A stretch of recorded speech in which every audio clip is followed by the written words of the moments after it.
ترمذی شریف کی حدیث مبارکہ ہے 3206 نمبر پہ۔ یہ وہ باتیں ہیں جو ہم اپنے بچوں کو سکھانی ہے، خود بھی ان کو دل میں جگہ دینی ہے کہ یہ اہل بیت اطہار، ان کو اللہ نے کتنی فضیلتوں سے نوازا تھا، رب نے ان کو کتنا پسند کیا ہے۔ حضرت انس فرماتے ہیں ان رسول اللہ صلی اللہ علیہ وسلم کان یمر بباب فاطمہ 6 اشہر اذا خرج الی صلاۃ الفجر۔ صحابی کہتے ہیں کہ حضور صلی اللہ علیہ وسلم 6 مہینے، کتنے؟ 6 دن نہیں، 6 گھنٹے نہیں، 6 مہینے۔ حضرت انس کہتے ہیں کہ رسول اللہ صلی اللہ علیہ وسلم جب بھی فجر کی نماز کے لیے گزرتے تھے تو حضرت فاطمہ کا دروازے سے گزرتے تھے، حضرت علی المرتضیٰ کے دروازے سے گزرتے تھے۔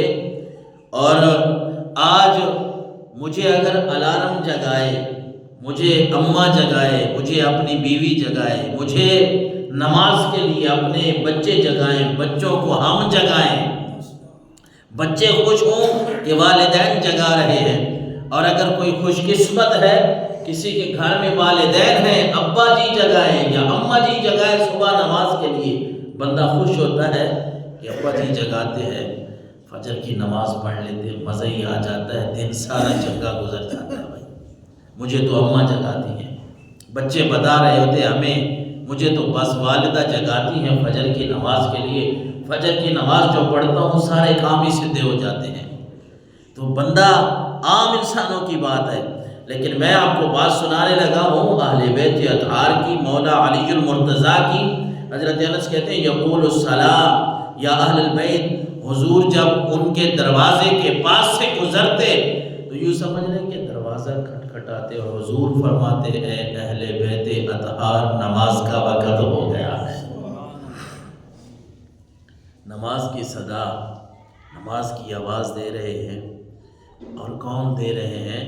جن پہ قرآن نازل ہوتا ہے وہ اہل بیت اطہار کے دروازے پہ کھڑے ہو کے یہ فرما رہے ہوتے ہیں کہ اے اہل بیت اطہار نماز کا ٹائم ہو گیا ہے، نماز کا وقت ہو گیا ہے۔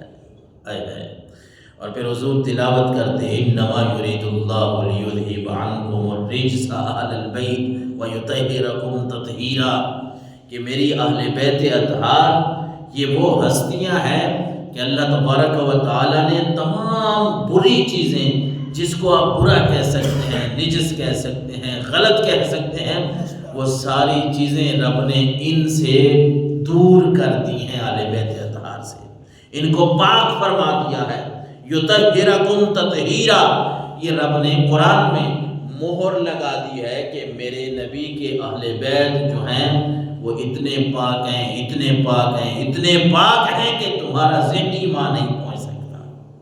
یہ آج کچھ گندے ذہن کے لوگ جو ہیں وہ متنفر کرتے ہیں، نفرت پھیلاتے ہیں اہل بیت اطہار کے کسی فرد کے لیے یا صحابہ کرام کے کسی فرد کے لیے۔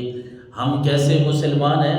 ہم تو سمجھتے ہیں کہ بھائی جن کو شان رب نے عطا فرمائی ہیں، فضیلتیں رب نے عطا فرمائی ہیں، ہم کون ہوتے ہیں کسی کے اوپر بات کرنے والے؟ ہم تو کہتے ہیں کہ اگر صحابہ کو اللہ نے مقام عطا فرمایا وہ بھی ہماری آنکھوں کی ٹھنڈک ہے۔ اہل بیت اطہار کے لیے رب نے فرمایا یطہرکم تطہیرا، رب نے ان کو پاک صاف کر دیا ہے، ان کو طہارت والا فرما دیا ہے، وہ بھی ہماری آنکھوں کی ٹھنڈک ہے۔ بلکہ ہم سمجھتے ہیں کہ اہل بیت اطہار کی محبت جب تک دل میں نہ ہو بندہ جنت میں جا ہی نہیں سکتا۔ اہل بیت اطہار کی محبت دل میں نہ ہو اس وقت تک بندہ کامیاب ہو ہی نہیں سکتا۔